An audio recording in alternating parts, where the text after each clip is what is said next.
കണ്ണൂർ കോർപ്പറേഷനിൽ യുഡിഎഫിന് തലവേദനയായി പ്രമുഖർക്കെതിരെ വിമതർ രംഗത്ത്. മേയർ, ഡെപ്യൂട്ടി മേയർ സ്ഥാനങ്ങളിലേക്ക് പരിഗണിക്കുന്നവർക്കെതിരെയാണ് വിമതർ മത്സരരംഗത്തുള്ളത്. ഇതിനൊപ്പം 12 ഡിവിഷനുകളിൽ PK രാഗേഷ് പക്ഷവും മത്സരത്തിനുണ്ട്.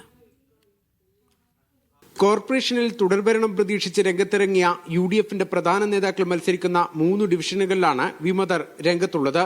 മേയർ സ്ഥാനത്തേക്ക് പരിഗണിക്കുന്ന അഡ്വക്കേറ്റ് P. ഇന്ദിര മത്സരിക്കുന്ന പയ്യാമ്പലത്ത് കോൺഗ്രസ് പ്രവർത്തകയായ KM ബിന്ദുവാണ് വിമത.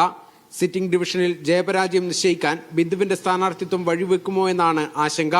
ഇതിനൊപ്പം ഡെപ്യൂട്ടി മേയർ പദവിയിൽ പ്രതീക്ഷിക്കുന്ന റിജിൽ മാക്കുറ്റിക്കെതിരെ മുസ്ലിം ലീഗ് പ്രവർത്തകനായ V. മുഹമ്മദ് അലിയാണ് ആദിക ഡലായിൽ മത്സര രംഗത്തുള്ളത്.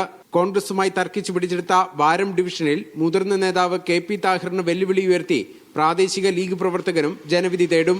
2015 മുതലേ ഉള്ള നമ്മുടെ ആവശ്യമാണ് ഡിവിഷനിലെ ആളുകളെ മത്സരിപ്പിക്കണം എന്നുള്ളത്. ഈ പ്രവർത്തകർക്ക് വേണ്ടി ആ പ്രവർത്തകരുടെ വികാരം ഉൾക്കൊണ്ടുകൊണ്ട് ശക്തമായി മത്സര രംഗത്തേക്ക് മുന്നോട്ട് പോകാൻ തന്നെയാണ് തീരുമാനിച്ചത്.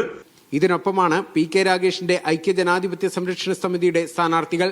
പഞ്ഞിക്കൽ ഡിവിഷനിൽ രാഗേഷ് നേരിട്ട് മത്സരത്തിനിറങ്ങുമ്പോൾ കോൺഗ്രസിന്റെ സാധ്യതകൾക്ക് വെല്ലുവിളി നേരിടേണ്ടി വരും. ശക്തി കേന്ദ്രങ്ങളായ ചെറുകുന്നിലും പയ്യന്നൂരും ബ്രാഞ്ച് സെക്രട്ടറിമാർ മത്സര രംഗത്തുള്ളത് CPM-നും തലവേദനയാണ്. ജില്ലയിൽ മൊത്തം 14 വാർഡുകളിൽ LDF-നെതിരെ സ്ഥാനാർത്ഥികളില്ല. ആന്തൂർ നഗരസഭയിൽ 5ഉം കണ്ണപുരം പഞ്ചായത്തിൽ 6ഉം മലപ്പട്ടത്ത് 6ഉം വാർഡുകളിലാണ് ഇടതുമുന്നണി എതിരില്ലാതെ ജയിച്ചു കയറിയത്. മീഡിയ 1 കണ്ണൂർ.